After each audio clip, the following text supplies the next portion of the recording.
Assalamualaikum warahmatullahi wabarakatuh. Bismillahirrahmanirrahim. Alhamdulillahirabbil alamin. Wassalatu wassalamu ala asrofil anbiya'i wal mursalin wa ala alihi wa sahbihi ajma'in. Baik, kali ini kita akan belajar mata kuliah penilaian autentik yang diampu oleh Bapak Muhammad Iqbal Ansari. Dan kami dari kelompok 2 yang terdiri dari Rita Purnama, Khairnisa Hilda akan membahas tentang tugas pokok guru dalam pembelajaran.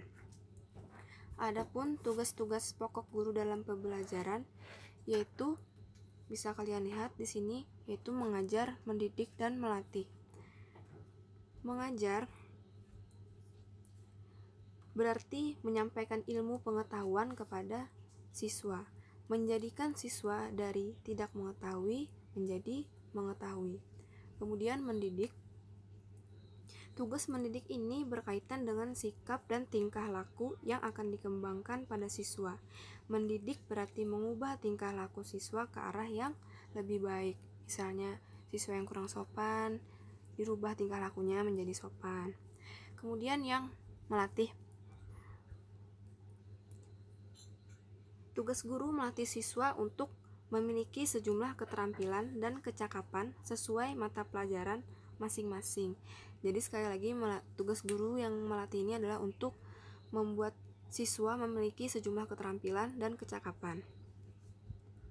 Jadi inti yang akan kita bahas kali ini adalah tentang perencanaan pembelajaran, program pembelajaran, penilaian hasil belajar, analisis hasil belajar, dan program tindak lanjut.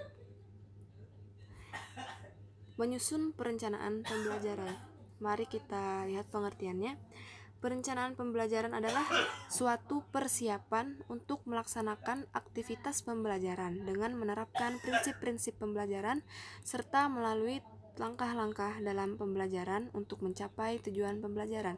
Sekali lagi, perencanaan pembelajaran adalah suatu persiapan untuk melaksanakan pembelajaran dan mencapai tujuan pembelajaran. Adapun langkah-langkah penyusunan perencanaan pembelajaran, yang pertama yaitu merumuskan tujuan khusus. Dalam merancang pembelajaran, tugas pertama dari seorang guru adalah merumuskan tujuan pembelajaran khusus beserta materi pelajarannya. Sebab tujuan umum atau standar kompetensi dan kompetensi dasar dari pembelajaran sudah dirumuskan oleh para pengembang kurikulum. Jadi tugas guru adalah menerjemahkan tujuan umum pembelajaran menjadi tujuan khusus atau indikator pembelajaran yang lebih spesifik dan mudah terukur. Kemudian, memilih pengalaman belajar.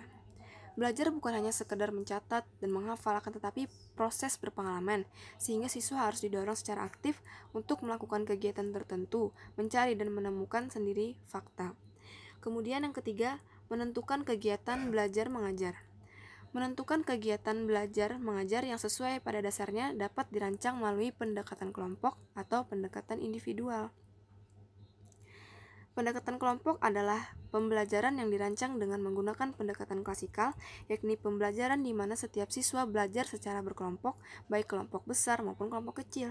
Dan pembelajaran individual adalah pembelajaran di mana siswa belajar secara mandiri melalui bahan ajar yang dirancang demikian sehingga siswa dapat belajar menurut kecepatan dan kemampuan masing-masing. Yang keempat, menentukan orang yang terlibat dalam proses pembelajaran. Orang-orang yang akan terlibat dalam proses pembelajaran dan berperan sebagai sumber belajar meliputi instruktur atau guru dan tenaga profesional. Peran guru dalam proses pembelajaran adalah sebagai pengelola pembelajaran. Agar guru dapat melaksanakan fungsi dan tugasnya secara maksimal, maka guru harus memiliki kemampuan untuk berbicara dan berkomunikasi dengan menggunakan berbagai media. Selain itu, guru juga berperan sebagai pengatur lingkungan belajar yang memberikan pengalaman belajar yang memadai bagi siswa. Yang kelima, memilih bahan dan alat. Maksud memilih bahan dan alat di sini adalah guru harus memilih dan mempunyai bahan pembelajaran yang akan disampaikan kepada siswa. seperti materi-materi pembelajaran dan lain-lain, serta alat pembelajaran seperti fasilitas atau media yang digunakan untuk mendukung proses pembelajaran. Dan tentunya bahan dan alat tersebut dapat dimanfaatkan untuk mencapai tujuan pembelajaran dan dapat diterima dengan mudah oleh siswa. Yang keenam, ketersediaan fasilitas fisik. Fasilitas fisik merupakan faktor yang akan berpengaruh terhadap keberhasilan proses pembelajaran. Fasilitas fisik meliputi ruangan kelas, pusat media, laboratorium, dan lain-lain. Guru dan siswa akan bekerja sama menggunakan bahan pelajaran dan memanfaatkan alat, berdiskusi, dan lain sebagainya. Kemudian, perencanaan, evaluasi, dan pengembangan.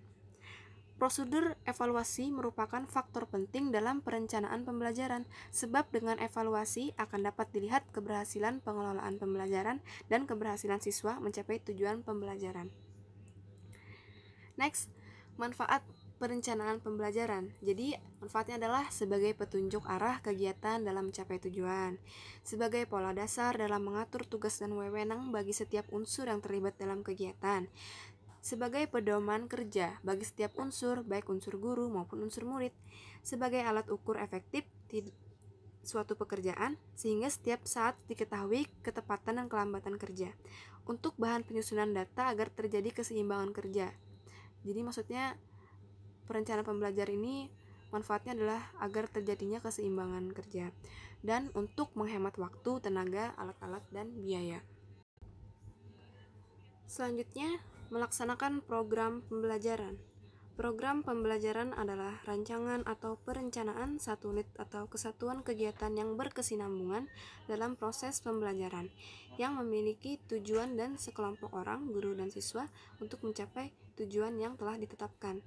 Jadi sekali lagi, program pembelajaran adalah rancangan atau perencanaan kegiatan pembelajaran untuk mencapai tujuan yang telah ditetapkan. Program atau perencanaan yang harus disusun oleh guru sebelum melakukan pembelajaran antara lain yang pertama, yaitu adanya program tahunan.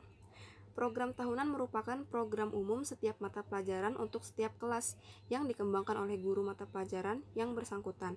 Program ini perlu dipersiapkan dan dikembangkan oleh guru sebelum tahun ajaran, karena merupakan pedoman bagi pengembangan program-program berikutnya, yakni program semester, program mingguan, dan program harian atau program pembelajaran setiap kompetensi dasar. Yang kedua, program semester. Kegiatan yang dilaksanakan dalam semester itu ialah kegiatan tatap muka, praktikum, kerja lapangan, ujian semester, dan berbagai kegiatan lainnya yang diberi penilaian keberhasilan. Kemudian, masing-masing program semester sifatnya lengkap dan merupakan satu kebulatan dan berdiri sendiri. Jadi pada setiap akhir semester segenap, bahan kegiatan program semester yang disajikan harus sudah selesai dilaksanakan. Program semester adalah program yang berisikan garis-garis besar mengenai hal-hal yang hendak dilaksanakan dan dicapai dalam semester tersebut. Dan ketiga, kalender akademik atau KALDIK. Kalender pendidikan atau KALDIK adalah pengaturan waktu untuk kegiatan pembelajaran peserta didik selama 1 tahun ajaran. Kalender pendidikan mencakup permulaan tahun ajaran, minggu efektif belajar, dan hari libur. Permulaan tahun pelajaran adalah waktu dimulainya kegiatan pembelajaran pada awal tahun pelajaran pada setiap satuan pendidikan. Lalu minggu efektif belajar adalah jumlah minggu kegiatan pembelajaran untuk setiap tahun pelajaran pada setiap satuan pendidikan. Dan waktu pembelajaran efektif adalah jumlah jam pembelajaran setiap minggu, meliputi jumlah jam pembelajaran untuk seluruh mata pelajaran termasuk muatan lokal, ditambah jumlah jam untuk kegiatan pengembangan diri. Kemudian waktu libur adalah waktu yang ditetapkan untuk tidak diadakan kegiatan pembelajaran terjadwal pada satuan pendidikan yang dimaksud. Yang keempat adalah silabus. Silabus adalah seperangkat rencana dan pengaturan tentang kegiatan pembelajaran, pengelolaan kelas, dan penilaian hasil belajar. Dengan demikian, ada 3 hal yang harus tercakup dalam silabus, yaitu kompetensi yang harus dimiliki siswa, strategi pencapaiannya, dan cara untuk mengetahui ketercapaian kompetensi yang telah ditentukan. Yang kelima, rencana pelaksanaan pembelajaran atau RPP. Setelah silabus tersusun, berikutnya guru menyusun rencana pelaksanaan pembelajaran atau RPP. RPP dikembangkan dari silabus untuk mengarahkan kegiatan pembelajaran peserta didik dalam upaya mencapai kompetensi dasar. RPP disusun berdasarkan kompetensi dasar atau subtema yang dilaksanakan dalam satu kali pertemuan atau lebih. Berdasarkan RPP inilah seorang guru diharapkan bisa menerapkan pembelajaran secara terprogram. Pada sisi lain, melalui RPP pun dapat diketahui kadar kemampuan guru dalam menjalankan profesinya.